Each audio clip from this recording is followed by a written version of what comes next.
Salam alaikum, Azoul, Fellawen, j'espère que vous allez bien. Aujourd'hui, c'est la deuxième partie de la vidéo que j'ai publiée hier sur les personnalités politiques et business que j'ai rencontrées en prison. Donc hier, c'était les personnalités dans le monde politique sous l'ère Bouteflika que j'ai rencontrées et dont je peux témoigner la présence à la prison de Orléans entre décembre 2019 et août 2020. Aujourd'hui, je vais vous parler des personnalités algériennes qui étaient très connues dans le monde du business à l'époque de Bouteflika, donc entre 2014 et 2019. Ces personnalités, je les ai rencontrées à la prison de Chlef lorsque j'étais incarcéré pour la troisième fois. Je vous rappelle que le président Abdelmajid Tebboune m'a accordé une première grâce le 19 février 2021. Ensuite, j'ai publié mon sixième livre qui s'appelle Mon combat contre la dictature algérienne. C'était en mars 2022. Et 2 mois plus tard, suite à une manifestation légale que j'ai organisée avec mon avocat maître Abdelkader Chohra et accompagné de mon infirmier personnel, monsieur Hamza Djabri, nous avons été arrêtés et incarcérés devant la prison de Chlef le 14 mai 2022. Je ne suis pas là pour revenir sur mon dossier judiciaire, ce n'est pas le cas, c'est du passé. Je suis simplement là pour vous raconter de quelle façon j'ai été amené à rencontrer et à vivre avec 4 personnalités du monde du business, en l'occurrence Abdelmoumen Khalifa, Mohamed Bayri, Hassan Arbaoui et le fils de l'ancien Premier ministre algérien, Fers Sellel. Ces 4 personnes-là, qui ont toutes été jugées, condamnées et incarcérées, j'ai vécu avec elles pendant 6 mois, de mai 2022 à novembre 2022 à la prison de Chlef. Vous savez que la prison de Chlef est une très vieille prison. Pour moi, à vrai dire, c'était une bonne nouvelle, car pour ma famille, c'était moins long de faire le trajet de Ain Mren à Chlef, à peu près à 45 km, plutôt que de faire 250 km jusqu'à la prison de Orléans. Donc le directeur de la prison de Chlef, qui est un avocat de formation, a eu l'idée de me mettre avec ces 4 personnalités du monde du business qui étaient très connues sous le règne de Bouteflika. Alors je lui avais posé la question, je lui ai dit, Yassine Moudir, moi je préfère être avec mon avocat maître Abdelkader Chohra et avec mon infirmier personnel, monsieur Hamza Djabri. Il m'a dit non. Dans cette prison, c'est moi qui décide et j'ai pris la décision de te mettre avec ces 4 personnes. Je ne vous cache pas que j'ai été très étonné. Je me dis, mais à Orléans, j'étais tout seul pendant 8 mois. Ensuite, pendant 6 mois, j'étais avec les 2 journalistes dont je vous ai parlé lors de la précédente vidéo. Donc, Si'arf Mchakra, ici, Khaled Drarni. Ensuite, j'étais seul pendant 1 mois à la prison dans le désert à l'Abir Sidi Cheikh, où j'ai à chaque fois été très bien traité, mais vraiment très bien traité. Je tiens à vous le dire, dans les 4 prisons où j'étais incarcéré, systématiquement j'étais très bien traité. Et de là où je viens, croyez-moi, c'est important de sentir que même dans les moments les plus difficiles, mon pays m'a très bien traité. Donc c'est ainsi que la nuit du 14 au 15 mai 2022, je me suis retrouvé dans une salle. Il était 2 heures du matin, donc avec ces 4 personnalités du monde du business algérien. Alors je ne vous cache pas qu'au réveil, donc à 7 heures du matin, lorsque j'ai vu ces visages, ça m'a surpris. À vrai dire, je n'en connaissais aucun. J'avais beaucoup lu sur Abdelmomen Khalifa, mais son visage a beaucoup changé. En 2022, il avait déjà passé 17 ans et demi en prison. 17 ans et demi en prison. Une partie en Angleterre et l'autre partie en Algérie.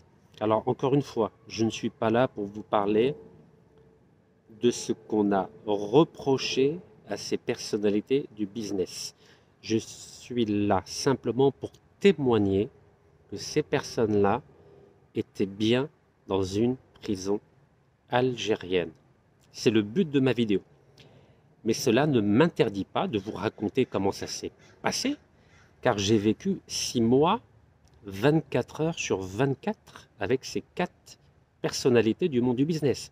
Ce n'est pas la même chose qu'à la prison de Koléa, où je voyais simplement tous les matins et tous les après-midi les anciens premiers ministres, donc Ahmed Bouyahia, Abdelmalek Sellal et les hommes d'affaires Ali Haddad et Maheddine Tahkout. C'est pas la même chose. On se disait simplement bonjour, sauf avec Bouyahia. J'ai oublié de vous le dire hier, le seul qui ne disait pas bonjour, ni salam ni azoul, c'est Ahmed Bouyahia.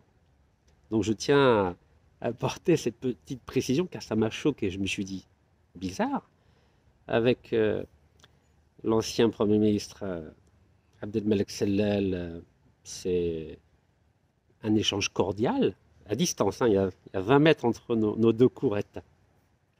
Avec Haddad aussi, il répond gentiment aux salutations.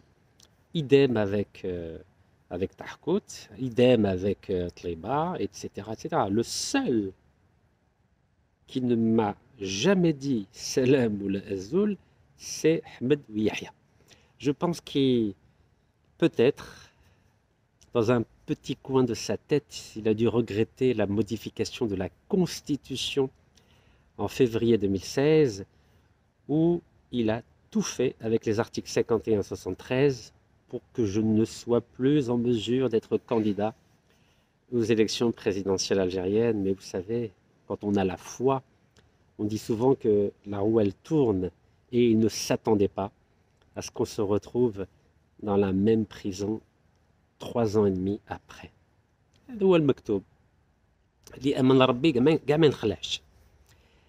Donc voilà pour la précision concernant la différence entre les personnalités politiques à qui j'ai simplement dit bonjour pendant 4 mois et les personnalités du monde du business avec qui j'ai vécu.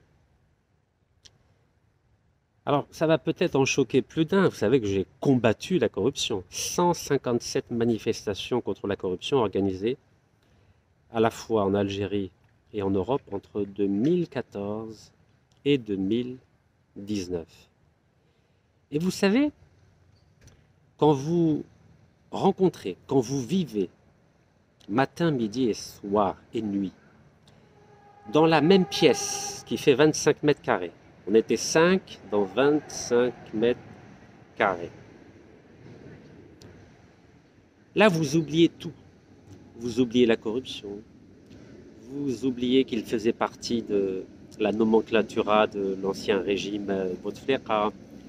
Vous oubliez qu'il vivait dans un autre monde. Quand on est en prison, nous sommes liés par ce qu'on appelle un numéro d'écrou. Chacun de nous est logé à la même enseigne. Il n'y a pas de différence.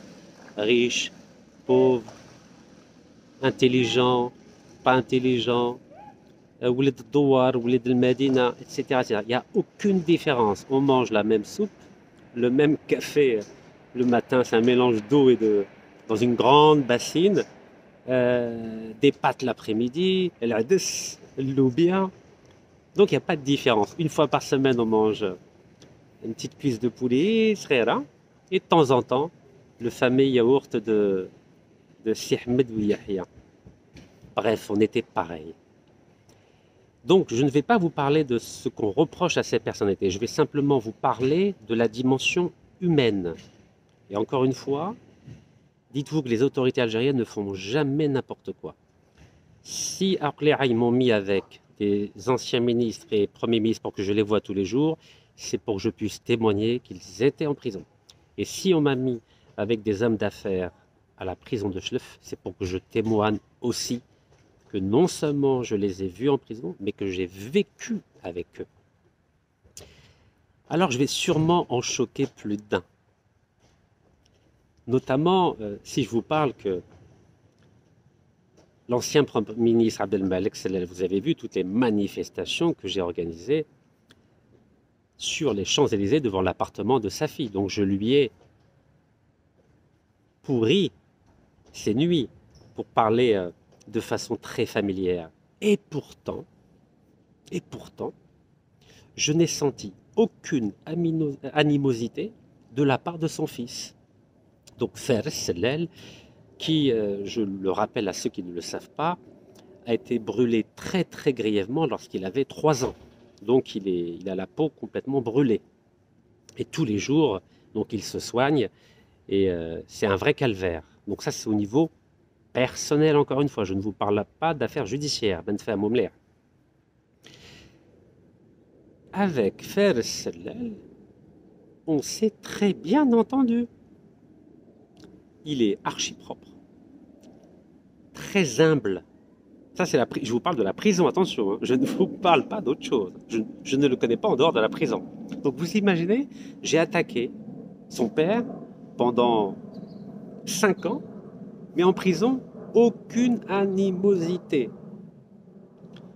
Je me suis dit, c'est incroyable, comment la prison peut changer les gens. Mais c'est comme ça, voilà. Donc, première observation. Maintenant, deuxième observation. Hassan Arbaoui. Alors, pour ceux qui ne connaissent pas Hassan Arbaoui, c'était mon cas.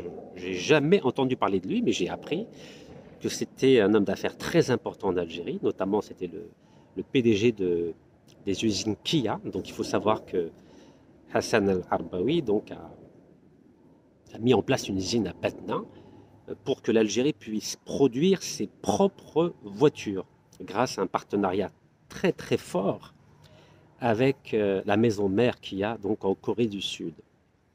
Donc il est jeune, il avait à peine 40 ans en 2022. Il a passé son bac en prison. Croyez-le ou pas. Bon, j'ai lu tout ce qu'on lui a reproché. Donc de bénéficier des prêts très importants pour ces usines qu'il y a. Croyez-le ou pas, il est brillant. Je ne vous parle pas encore une fois de son dossier judiciaire. Ben Moumler. Troisième personnalité, Mohamed Bayri. Mohamed Bayri, je ne le connaissais pas non plus. Je l'ai découvert pendant la prison et ensuite quand je suis sorti de prison lorsque j'ai regardé les articles qui le concernaient. Donc c'était un des 10 vice-présidents du FCE, donc le Forum des chefs d'entreprise, dont le président était Ali Haddad, que j'ai croisé donc tous les matins, tous les après-midi à la prison d'Orléans. Mohamed Bayri, donc c'était mon voisin immédiat. Vous savez, on est 5, les uns à côté des autres. Moi, j'étais entre Mohamed Bayri et Abdelmoumen Khalifa. Donc évidemment, on discute beaucoup. Mohamed Bayri donc s'occupait de la communication au FCE. Et on lui a beaucoup reproché sa proximité avec Ali Haddad. Et à vrai dire, il a payé cher cette proximité car on lui a reproché, disons, de faire des choses qui ne sont peut-être pas si vraies que ça. Mais encore une fois, je ne suis pas juge et je ne vous parle pas de son dossier. En tout cas, Mohamed Bayri, c'était le représentant à la fois de Fiat et d'Iveco. Il a même été honoré en Italie, notamment par l'ambassade d'Italie à Alger, de l'équivalent de la Légion d'honneur italienne. Donc c'est un homme pareil, autodidacte comme Hassan Arbawi, qui s'est fait tout seul, qui a bossé. Mais voilà, je veux vous parler de l'aspect personnel. Il est d'une générosité extraordinaire. Vous savez, par exemple, il y a un yaourt, donc pour lui, ben, il vous le donne. Je ne sais pas, s'il a par exemple, il y a une seule cuisse de poulet par semaine, ben, il va vous la donner. Il est d'une générosité, masha'Allah.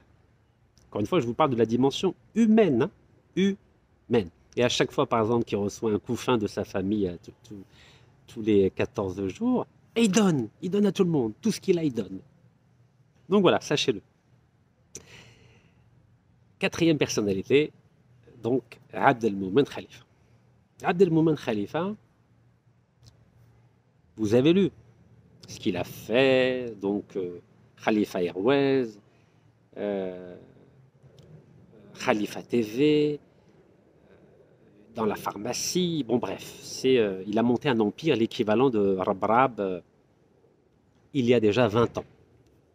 Donc il a eu la chance d'avoir la confiance du président, l'ancien président Bouteflika, et il avait aussi bien sûr le soutien donc des amis de son défunt papa. Donc comme vous le savez, c'est un des fondateurs des services secrets algériens. Bon bref, je ne vous parle pas de l'aspect, j'aimerais dire, politique de son personnage, mais sur l'aspect humain. Abd el-Moumen Khalifa est d'une culture extraordinaire. Donc par rapport à lui, j'ai 0,1%. C'est même là. Moi, par rapport à Abd el-Moumen Khalifa, j'ai 0,1% de thaqafa ammata. Il lit en permanence. Toutes les 2 semaines, son frère lui rapporte des livres. Il lit en permanence. Donc non seulement il a une culture générale extraordinaire, mais il a une connaissance des dossiers phénoménale. Business, il est à jour. Géopolitique, il est à jour. Relations entre l'Algérie, l'Europe et les États-Unis, il est à jour. Sur le plan intellectuel et sur le plan culturel, je ne vous parle pas de son dossier judiciaire, que les choses soient claires. C'est un cerveau.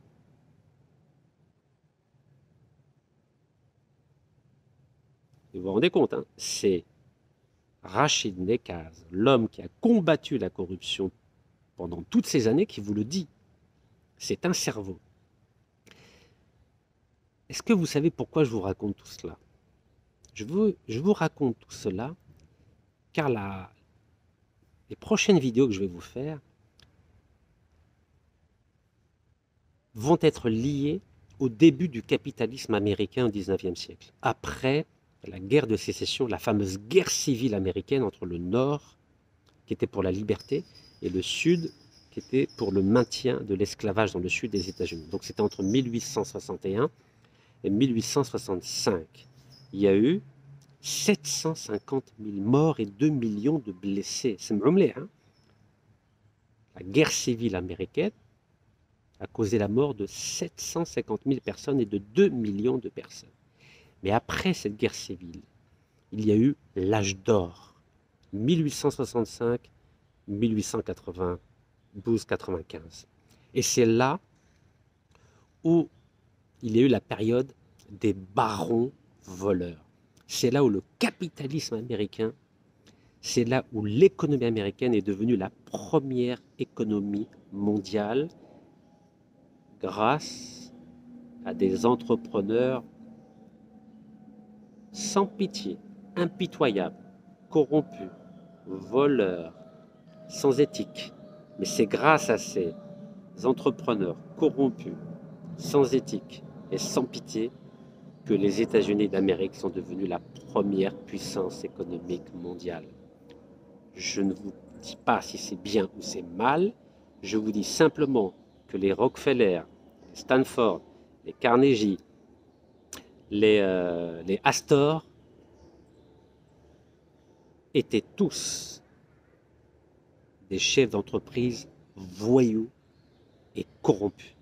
Et aujourd'hui, ces mêmes familles corrompues il y a un siècle sont devenues les familles les plus respectables, non seulement aux États-Unis, mais dans le monde entier.